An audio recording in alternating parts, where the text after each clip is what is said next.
welcome to the Greg Tompsett Football Show tonight. When we would normally go around the league and look at all the recaps of everything, producer Chris and I thought this would be a good opportunity to be able to look ahead for this Buffalo Bills season. We're heading into the bye. There's a lot of fun things to look at. We'll look at some of the other matchups and things that have happened, and be able to look at how this week sets up winning this game against Kansas City Chiefs. What does the rest of the schedule look like? What are some of those other teams that we're chasing? What do their schedule look like? And how do we need to be able to set this up to continue to enjoy the fun and fantastic football that we've been able to take advantage of here? So without further ado, let's jump right in.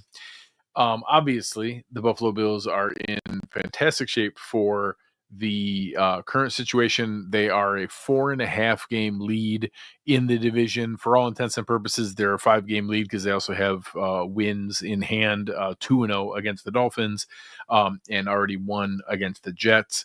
We'll talk in a little bit about the schedule and how it does work up, because there are some things with how it ends that's pretty favorable for the Bills versus other teams, whereas obviously our next 3 is really, really tough, but ending Patriots, Jets, Patriots is a really nice cushion when other teams are going to be pushing for seeding and trying to be able to lock down home field advantage. So obviously having that set up here, the AFC North is still a debacle. Right now, the Chargers are kicking the crap out of the Bengals, so it looks like they're going to fall to 4-7, which I'll show you in just a minute is going to be really tough for them to come back from. And the Ravens now have a loss to the Steelers with a 2-game lead. So again, a 1.5 game lead with the games played, but a 2-loss lead for the Steelers and the Ravens there, plus the game in hand for the Steelers. We'll show you the Steelers' schedule and remaining games. I think they got some losses coming up here, but obviously they continue to find ways to get the job done, and did so against the Ravens today, being able to win in Pittsburgh and getting that W holding on the 2-point conversion. The AFC South is kind of a mess. The Texans, I think maybe we'll see tomorrow night when they get Nico Collins back healthy. I think he's a huge difference maker for them. They're still a tough team. Obviously, they beat Buffalo earlier in the year. I'm not concerned with playing them again, but they're a talented team. I think they can take some shots with anybody. You have, CJ Stroud, Nico Collins, Joe Mixon. Like, that's a talented team. They're going to be able to, threaten any team that's there, even if I don't think they're the best team heading into the playoffs. Obviously, the Kansas City Chiefs, they're still phenomenal. I think that they're the kind of team that if the Bills play them 10 times, I think each team wins 5 or 6. I don't think any team pulls away from the other. I would like for that follow-up game to be in Buffalo. We're going to spend some time tonight looking at how that could happen and where that lines up, but obviously still a fantastic team, and maybe one of the most underrated teams that isn't getting talked about is the Los Angeles Chargers. They're a really tough team. They're destroying the Bengals right now.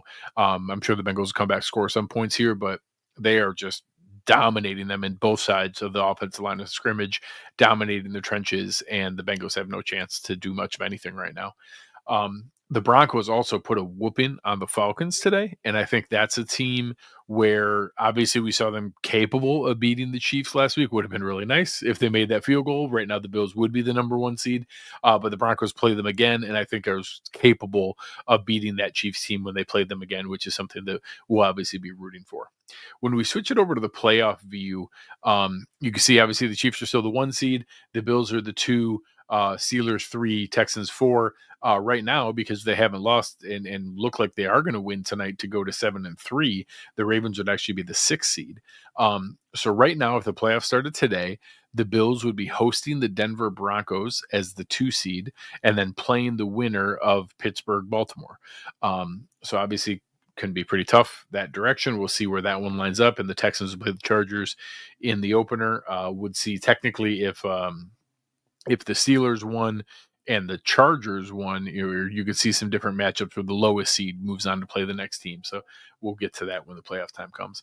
But you're starting to see a bit of a line of demarcation here where the Colts did win today against the Jets to stay alive. But if the Bengals do end up losing tonight in Sunday Night Football, and again, they're down 24-6 into the third quarter, it's really going to start to cap off here who could maybe catch the Broncos. Obviously, I think the Ravens and the Chargers are virtual locks at this point to be able to make the playoffs. So you're looking at all the no team. I don't think the Colts are going to catch the Texans. Technically, they're in range, so you never know. But I think those top 6 teams are pretty locked in. And now the Broncos are playing tough. And you have these other teams stacking up losses. It's making it harder. If the Bengals get their 7th loss, that's going to be really hard to overcome down the stretch here. They have some tough games coming up. So first, let's look at the Bills' schedule. Obviously, we know, having the bye right now is huge. They're going to be able to get healthy. You're going to get Spencer Brown back. You're going to add Matt Milano. You're going to get Dalton Kincaid back. You're going to get Keon Coleman back. Being able to add all of that talent here, everybody gets some much needed rest. It doesn't sound like we had anything serious happen in the game today, adding to the injury list. So now you're going to be able to stack that on. Set yourself up to be able to get healthy down the stretch. Unfortunately, they come in with 3 tough games right off the bat. So we're at home for San Francisco. They're a really talented team. They haven't been able to stay healthy. They've lost a lot of different people. Obviously, George Kittle was out today. They already lost Brandon Ayuk for the year. Debo's gone back and forth. Juwan Jennings back and forth. Christian McCaffrey's back now after missing early, but got dinged up again. You never know who's going to be healthy for them when they play. When they're healthy and everybody's out there, it's one of the most talented teams in the league. They can also run the heck out of the ball, which is not our strong suit. The Bills are not amazing against the run defense. They're not as bad as some people fear, but they're not fantastic. It is a flaw that can be capitalized when playing against the Bills. So that'll be a tough game. Then the Rams, we know how tough they can be. Not as good as the Lions or the Niners or the Chiefs, but still a tough game. They got to play serious. It's on the road. It's out in LA. I'm sure Bills Mafia will represent out there. And then right now, for my money, the Detroit Lions are the best team in football. They are destroying teams. So we'll see how they look, how healthy they are, where all those different pieces are. Hi, Aaron. How you doing? It is going to be interesting to see if they can keep up this pace, because right now they are just destroying teams. They're dominant on the offensive line. They are running the ball with David Montgomery and Jahmyr Gibbs. And then when they do need to pass, they're protecting Jared Goff and they're letting him put it up to Amon-Ra St. Brown, who is, kind of the advanced version of Khalil Shakir. We talked about him in the preseason of what Khalil Shakir could become. Amon-Ra St. Brown is already like the ceiling of what we hope Khalil Shakir can be. Then you add in Jamison Williams, who's just a ridiculous deep threat. Sam Laporta, a great tight end. That offense is just stacked, and it's unbelievable. They lost a little bit of their fastball on defense from the front, but they still have got guys like Brian Branch in the back end and an awesome team. And that will be a potential Super Bowl preview when those teams line up. But like I talked about, so as we get through those 3, let's say it goes really well and we only drop one of those games and we end up going 2-1 in that stretch, which gets us from 9-2 to 11-3. The nice part is we finished New England, New York, New England. And as we look at some of these other teams, Kansas City, let's flip around and look at theirs. So this is Kansas City's schedule. So they just beat Buffalo. Their next 2 are gimmies. So the opposite. We have tough games. I guess technically is playing producer Chris, I'd like you to confirm for me, is playing Carolina easier or harder than being on bye? Like the Bills are on bye. If Kansas City plays Carolina, does that count? Is that like a tougher matchup than the Bills have in the bye, or is that actually counts as a more favorable matchup? Chris is going to research that for us. They then follow that up with the Las Vegas Raiders.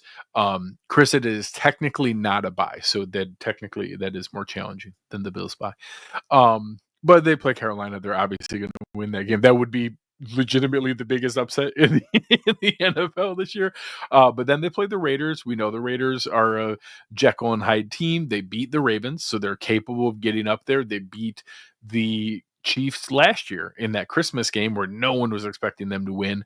So division games, you never know. They could come up and be frisky. But then there's a little bit of a stretch here that I think some people are underestimating with this Chiefs team and running off these victories that they could get. The Chargers are really tough. The Browns are not a great team. That's similar to, I don't expect them to lose Carolina, Las Vegas, or Cleveland. Those are kind of gimme games. But then it's Chargers, Browns, then Houston, at Pittsburgh, at Denver. So those games, like I said, I think the Bills are coming up where like 14-3 is in play. Like I think that's legitimately doable here. I don't think it's crazy to think that between division games with Las Vegas, Los Angeles, Denver, and then you add in Houston and Pittsburgh. I don't think dropping two of those is completely out of the question. And you're going to be in a position where we are playing New England, the Jets in New England, and have, again, those aren't gimmies. They're division games for us. We got to take them seriously, but are very winnable games. The games of the Bills will be favored by more than a touchdown in all three of those. They're going to have to play very serious. So they're not going to be able to take for granted that they have those games. If they drop one more, all of a sudden they're already tied.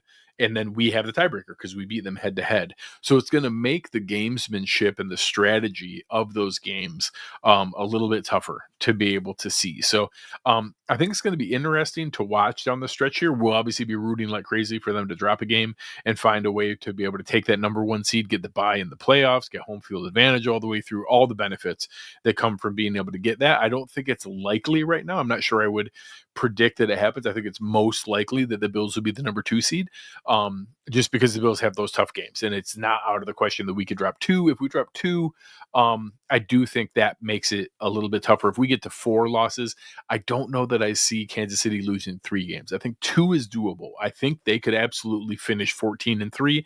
I think we could tie them at 14-3, and that we would have the tiebreaker with the win in hand. If we drop 4 and fall to 13-4 or worse, obviously, if we lose more than that, then I think our best case is the 2 seed, and then it brings some other things into play.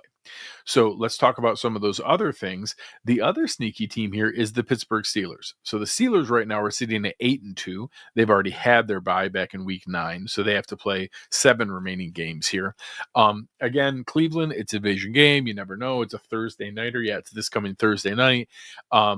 You never know. Crazy things happen, but I expect the Steelers to take care of business and to be able to beat the Cleveland Browns. But then you get into Cincinnati. It goes then back to back with the Browns. Again, weird. Same way we are with New England. They play 2 out of 3 against Cleveland. But then look at this final stretch for Pittsburgh.